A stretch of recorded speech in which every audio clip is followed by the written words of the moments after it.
다 같이 하나님 말씀 보시겠습니다. 하나님 말씀 누가복음 15장 1절입니다. 누가복음 15장 1절부터 7절까지.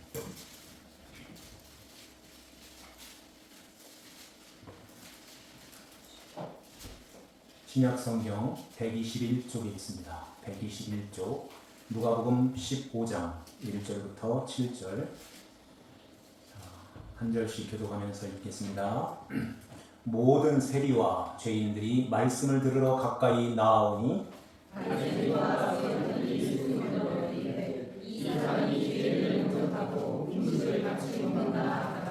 예수께서 그들에게 이 비유로 이르시되 너희 중에 어떤 사람이 양 100마리가 있는데 그 중에 하나를 잃으면 99마리를 잃고 그 이것을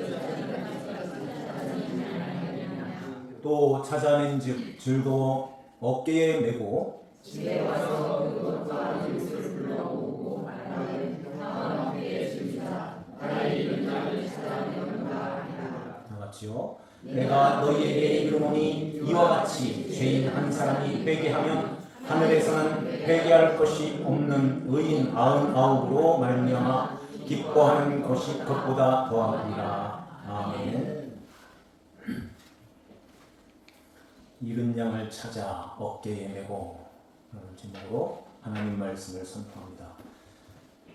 누가복음 15장에 보면 주님께서 세 가지 비유를 말씀하는데 이것은 한 내용을 가지고 세 가지 비유를 하는 거예요. 그것이 오늘 말씀에 잃은 양을 찾은 목자의 비유, 그리고 잃은 드라크마를 찾은 여인의 비유, 잃은 아들을 찾은 아버지의 비유, 이렇게 세 가지 비유를 말씀합니다.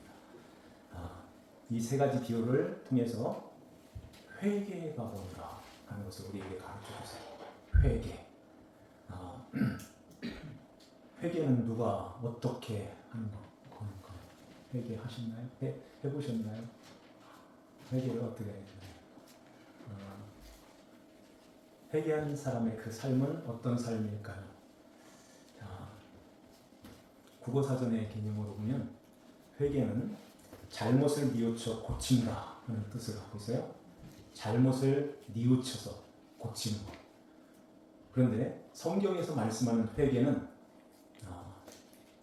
것은 가는 길을 멈춰서 돌아서는 거예요. 이렇게 180도 전환. 그런데 돌아서기만 하면 되는 거예요? 어디로 돌아서는 거예요? 예수 그리스도께 이렇게 돌아서서 그리스도 주님과 연합 합하여지는 것입니다. 그리고 그 예수 그리스도를 따라가는 것. 이게 회개인 것입니다. 그래서 우리가 이렇게 예수를 믿는 하나님 백성들은 모두가 다 그 회개를 하는 거예요.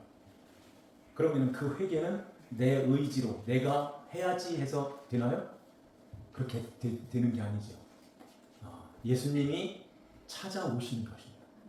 여기 잃은 양, 잃어버린 그 양을 그 목자가 찾아가는 것처럼 주님이 찾아오셔서 그 예수님을 우리에게 알려주시고 이제는 그 예수님께 안기는 것입니다. 이렇게 예수님이 빠져 있으면 거기는 그건 그냥 뉘우치고 반성하는 거기에 수준에 끝나는 거예요. 그런데 이렇게 뉘우치고 반성 그것만 해서 되겠어요? 가룟 유다 회개했어요? 안 했죠. 뉘우치고 잘못을 뉘우치기까지는 했어요. 반성도 했어요. 그런데 가룟 유다가 예수님의 그 은혜 베푸시고 용서하시는 예수님께 들어와야 되는데 내 죄는 내가 책임진다. 이렇게 내가 감당해야지 하고 몸매달아 죽은 것입니다. 회개가 아닌 거예요. 그건. 그러면 사람이 태어나서 이렇게 본능적으로 생리적으로 사는 것이 내가 중심이 돼서 살아가고 있어요. 나 중심. 그래서 내가 주인이고 내가 왕이 되는 것입니다. 모두가 다 이 선악과를 따먹은 후예들은 보이진 않지만 다 선악과 물고 있는 거예요. 그래서 이제는 나를 이렇게 큰 자로 만들어서 크게 해서 교회가 나오게 되면은 회개를 안 하게 되면 크게 만들어서 하나님 앞에 이렇게 나가는 그런 모습인 것이에요. 이러한 자들은 이렇게 자기가 자랑하는 그런 거리, 그런 것들을 이렇게 많이 만들어서 이렇게 간직하게 되는데 그것을 소유라고 해요. 소유, 자기의 소유. 그 소유를 가지고서는 예수님께 돌이킬 수도 없고 예수님을 따라갈 수가 없어요. 자, 14장 33절을 한번 보실까요? 자, 거기 한번 읽겠습니다. 14장 33절 시작. 이와 같이 너희 중에 누구든지 자기의 모든 소유를 버리지 아니하면 능히 내 제자가 되지 못하리라. 제자가 되지 못한다는 것은 예수님도 모르고 예수님을 따라가지를 못하는 것입니다. 그 소유, 이것을 가지고 있어요. 그러면 그 소유는 내가 가지고 있는 돈, 부동산 이런 것만 소유가 아니라 무형적인 무형적인 그런 것도 소유인 거예요.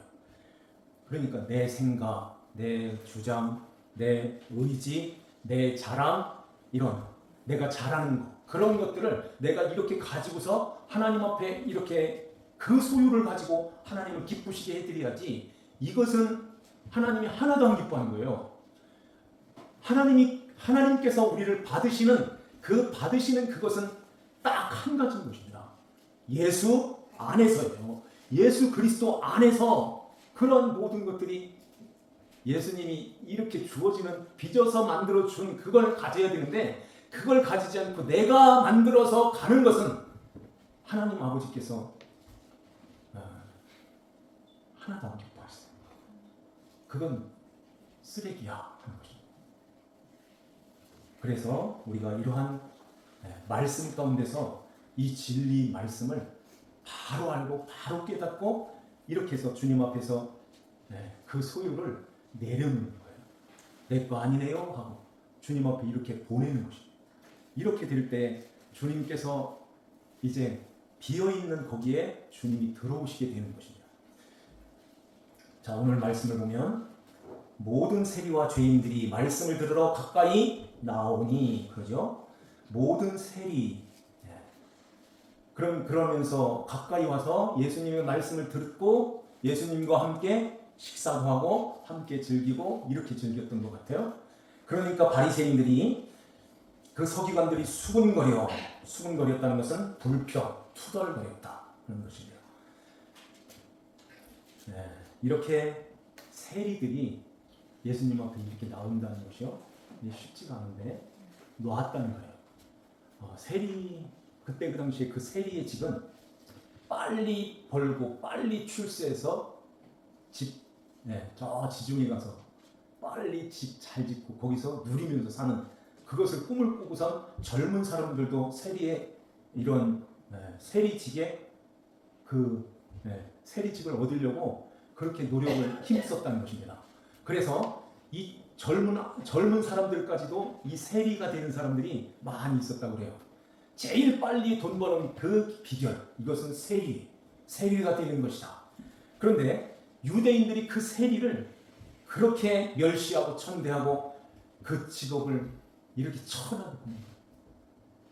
왜 그럴까요? 율법과 이렇게 대조가 되기 때문에 그래요. 그래서 그 세리들을 죄인 취급하는 것입니다. 여기에 모든 세리들과 죄인들이 말씀을 들으러 가까이 나올 때에 그 유대인으로서의 자존심이 상한다는 거예요.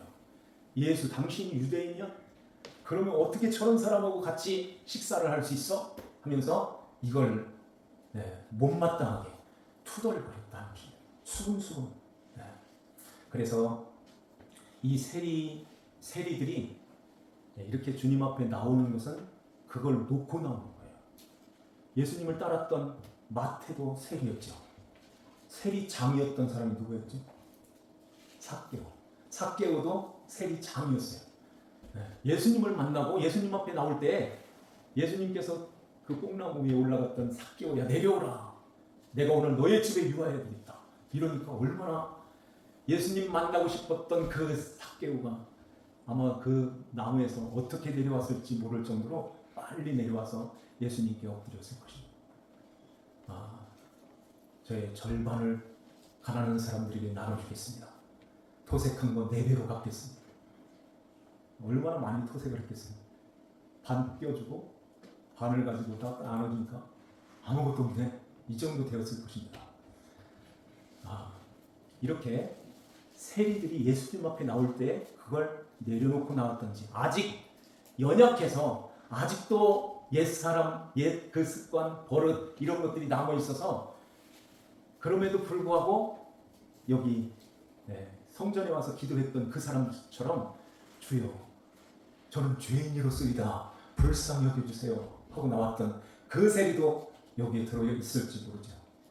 모든 세리가 왔다니까. 이렇게 주님 앞에 나올 때에 바리새인처럼 자기가 의롭다고 나는 회개할 것이 없어 이런 사람 있죠. 7절 한번 볼까요? 중간쯤에 하늘에서는 회개할 것 없는 의인 99.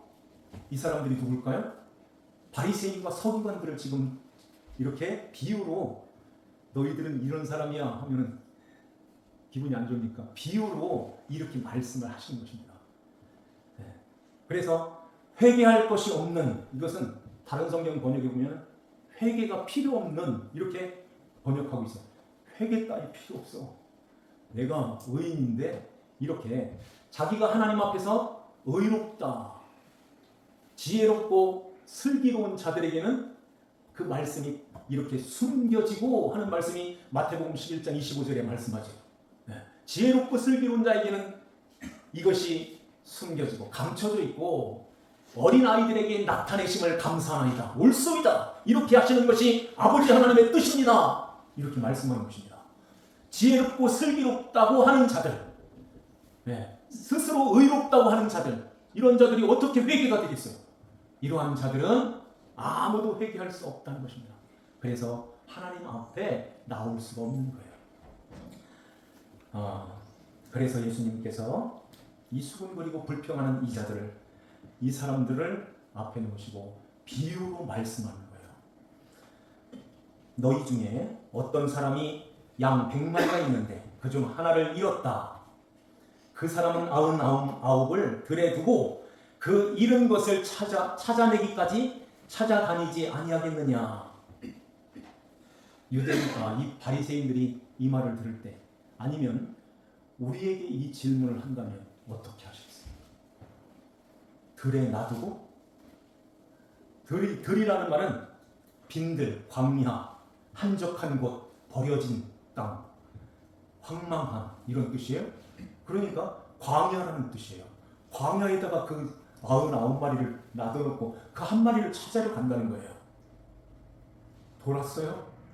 이 99마리는 어떡하고요? 이런 생각이 들죠. 에이, 그 양떼를 떠나서 말도 안 듣는 거 그거 한 마리 버려버리죠. 이렇게 하고서 99마리를 데리고 가야 되잖아요. 그런데 그것을, 자 여기 한번 보실까요? 4절 중간에 99마리를 들에 두고 그 잃은 것을 찾아내기까지 찾아다니지 아니하겠느냐. 그 한 마리 찾아가지고 뭐 하고 있다는 거예요. 99마리가 더 중요하지. 99대 1. 이 99마리를 들에 두게 되면은 맹수들이 공격을 해요. 흩어지죠. 흩어진 그들은 어떻게 될까요? 예수님께서 그 99마리의 양들을 보면서 얘들은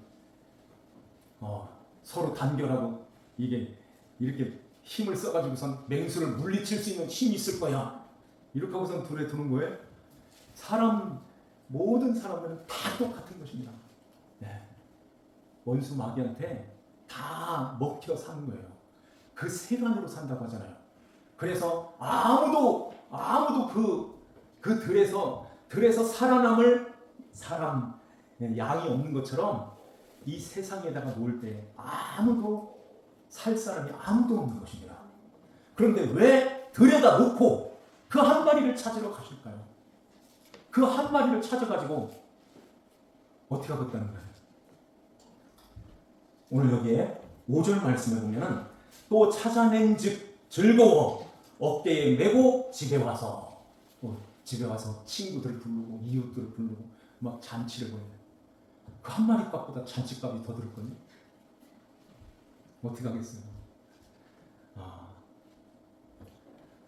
여기에 어깨에 메고라는 말씀이 있는데요. 이 어깨라는 말은 어깨라는 말은 헬라어로 써서 미안한데 오무스라는 말인데요. 이것은 유창한 말에서 왔어요.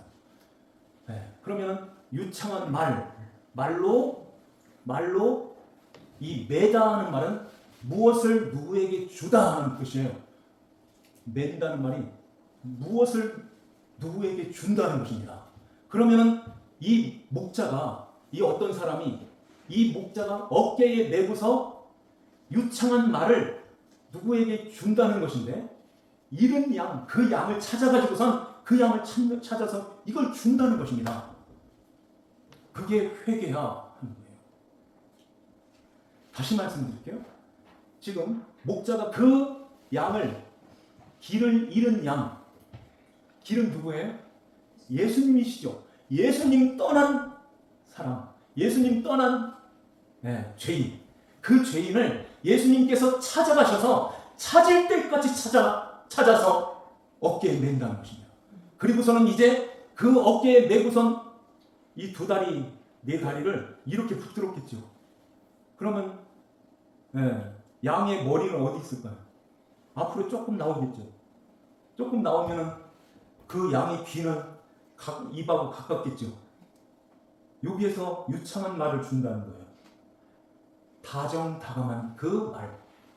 주님께서 말씀을 그 양에게 준다는 것입니다. 맨다는 뜻이 준다는 말. 요게 또 안수한다는 뜻도 있어요. 안수한다. 안수는 자기 것이 이렇게 흘러 들어가는 것입니다. 그래서 이렇게 거기에서 그 양을 혼내키는 것이 아니라 너 왜 나갔어? 거기서 혼내키면서 이렇게 하면 어떻게 되겠어요? 여기다 놓으시고 다정한 말로, 유창한 말로 말씀을 이렇게 준다는 거예요. 그럴 때에 이 양이 뭘 생각하겠어요? 어깨에 올라타니까 좋네. 또 나가. 이런 생각하겠습니까? 절대 그렇지 않죠. 눈물을 흘리는 거예요. 거기서 눈물을 흘리는 거예요. 목자님, 주인님, 다시는 안 나갈게요. 이 마음을 갖는 거예요. 이게 회개인 것입니다. 하나님 아버지 앞에 이제 우리가 그 모습으로 있는 것입니다. 우리가 이 세상에 그러한 가시밭길, 그러한 돌짝밭길, 그러한 세상의 그러한 풍파 속에서 주님께서 우리에게 찾아오셔서 우리를 그 어깨에 메시고 유창한 말씀으로 주님께서 그 유창하신 그 말씀이 어떤 말씀이겠어요? 내가 너를 위하여 이렇게 너를 찾아오기까지 내 발 좀 봐, 내 손 좀 봐. 온 몸이 다 피투성이가 되어버렸던 것입니다. 그래서 주님께서 찾아오실 때 가시떨기를 이렇게 풀고서 거기서 끌어내는 그 주님의 모습이 주님의 십자가인 거예요. 그 십자가 앞에서 그 십자가를 아는 자들은 그 앞에서 회개가 되는 것입니다. 회개를 하는 거예요.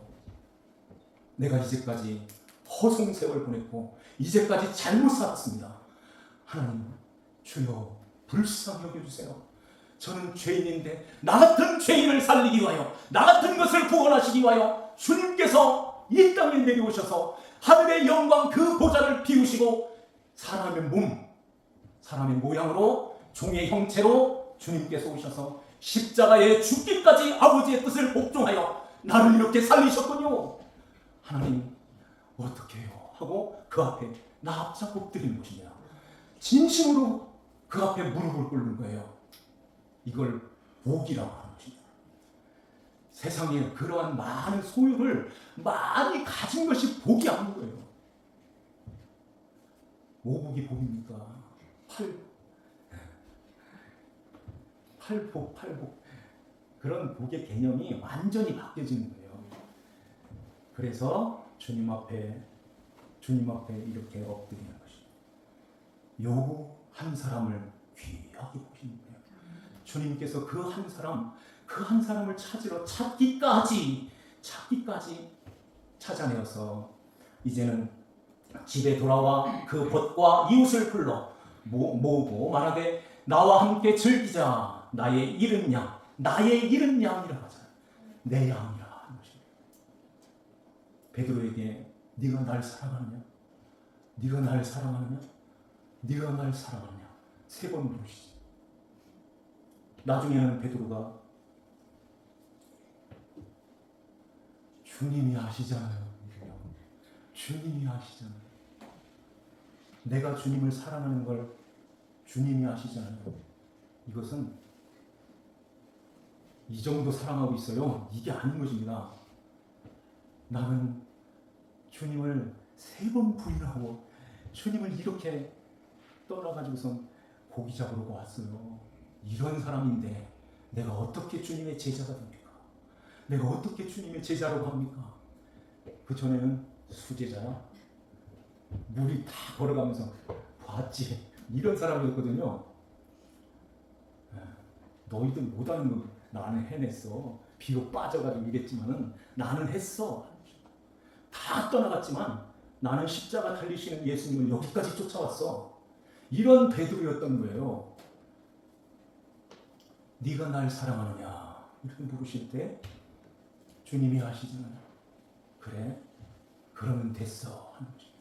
내 어린 양을 먹여라. 내 양을 치라. 내 양을 먹여라. 누구 양? 요게 점 하나 차이잖아요. 우리나라 글씨로 내 양이야, 내 양이야. 내 양이야, 네 양이야. 진짜 내 양으로, 자기 양으로 목회하는 사람들이 무지기로 많이 있어요. 그런 게 쫙 빼고 주님께서 나의 양이라 하는 것입니다. 내 양을 먹여라. 그래요. 내 양을 찾았다는 것입니다. 내 양을 찾아내었노라. 이웃들을 벗을 다 불러 모아서 즐기자 이렇게 하고 있어요. 그러면서 7절에 내가 너희에게 이르노니 이와 같이 죄인 한 사람이 회개하면 그 99마리가 회개할 필요 없어 하는 그 99마리보다 한 사람이 더 귀하다 이렇게 말씀하는 거예요. 우리는 99마리에 있으니까 한 사람, 한 양이 있습니다. 하나님 앞에서 우리 이 말씀을 듣는 그 순간에 번뜩 들어 내 마음에 무슨 생각이 들까요? 맞아요. 나는 잃어버렸어요. 길 잃어버린 양이었어요. 그래서 죄인 맞아요. 나 같은 것을 하나님 주님이 찾아오시다니 감사합니다. 이렇게 그 마음을 갖고 주님께서 얻게 유창한 말, 생명의 말씀, 그 말씀을 우리에게 들려주실 때 그 생명의 말씀, 유창한 그 말씀이 어떤 말씀일까요? 그래서 내가 십자가에 죽었단다. 내 손과 발을 봐, 내 머리를 봐라. 그래서 내가 너를 살렸어. 이 말씀을 들을 때에 아멘 하는 거예요. 아멘입니다. 나 같은 것을 주님께서 이렇게 사랑하시다니 감사합니다. 이 마음들이 다 있습니까? 요 잃어버린 그 양 여기에 들어있는 거예요. 여기에 있는 것입니다. 내가요, 처음부터 내가요 이러면은 99마리에 있어요. 우리는 주여 불쌍히 여겨주세요. 나는 죄인이었습니다. 요 자리로 가는 것입니다. 그럴 때에 주님께서 아버지가 아버지가 우리를 두 팔 벌려서 내 아들 맞아. 그 죄 때문에 내 아들 예수가 너를 위해서 이렇게 십자가에 내어주셨단다. 너의 모든 그의 생명의 피, 그 생명을 다 쏟아서 너를 이렇게 구원해 주셨단다. 이제는 아버지의 권속, 내 가족이야. 그래서 식구가 된 거예요. 식구가 뭐죠? 아침에 말씀드렸죠. 식구, 입구자죠. 식자는 무슨 식자예요? 같은 밥솥을, 같은 솥밥을 함께 먹는, 함께 나누어 먹는 식구, 가족이라는 것입니다. 그래서 이제 영원히 하나님 아버지의 그 권소가 가족으로서 영원히 사는 거예요. 이것을 주시기 위하여, 이렇게 하시기 위해서 독생하신 예수 그리스도를 이 땅에 보내주셨고, 그 십자가의 그 피로 에베소서 2장에 가까워졌느니라. 아버지와 가까워졌고, 하나님 아버지와 가까워져 있는 하나님 자녀들은 유대인과 이방인 이야기를 하는데, 이방인과 유대인이 이제 가까워졌다. 하나가 되었어. 이제 한 성령 안에서 아버지 앞에 이렇게 나가게 됐다. 그래서 우리가 영원히 아버지 하나님과 함께 살아가는 것입니다. 오늘 이 말씀을 한번 우리 마음에 잘 새기면서요. 하나님 길이신 예수님도 몰랐고, 예수님 바깥에, 그리스도 바깥에 있는 하나님도 없고, 아무런 소망이 없는 이런 외인, 나그네와 같은 이런 것을 성도와 동일한 하나님 나라의 시민으로, 또한 하나님 나라의 하나님 아버지의 권속으로 이렇게 맞아주시다니요. 감사합니다 하고 이제 그 주님을 모시고 그 유창한 말을 날마다 듣는 거예요. 그 말씀 듣기 위해서 여기 오신 것입니다. 무슨 세상에서 뭐 잘 사는 그거 비결 배우려고 여기 와 있습니까? 절에 가면 더 잘 알려주세요. 그거 아니에요. 그것은 다 허무한 걸로 끝나잖아요. 주 예수 그리스도 주님을 모시고 주님 말씀을 잘 듣고 예수 그리스도를 잘 따라가는, 그래서 나의 소유를 다 주님께 놓고 주님의 것입니다 하고 놓고 주님을 따라가는 것입니다. 그러면 그것을 아버지께서 100으로 빚어서 100배로 안겨주신대요. 이걸 믿고 주님 앞에 나가는 거예요. 실제 그렇게 됩니다. 실제로 하나님께서 우리를 이 땅에서 굶기겠습니까? 하나님 앞에 놓았다는데 아버지가 우주 만물의 주인이신 그 하나님이 우리를 굶기겠냐는 거예요. 절대 그렇지 않습니다. 그 나라와 그 일을 구하라. 그리하면 이 모든 것을 너에게 더해주시는 아버지 하나님이세요. 이런 아버지 하나님, 그 하나님 품 안에서 있음을 우리가 기억하고 주 예수님을 모시고 그리스도의 다스림 속에서 그 나라를 이루며 천국의 삶을 살아가는 저와 여러분들 되시기를 주 예수님의 이름으로 축원합니다. 기도드립시다. 하나님 아버지 감사합니다. 주님께서 저희들을 사랑하여 주시고 오늘도 주님 앞에 부르시며 아버지 하나님, 길 잃어버린 그 양처럼 우리는 아무것도 할 수 없었는데 우리 주님께서 우리에게 찾아오셔서 이제 우리를 거기에서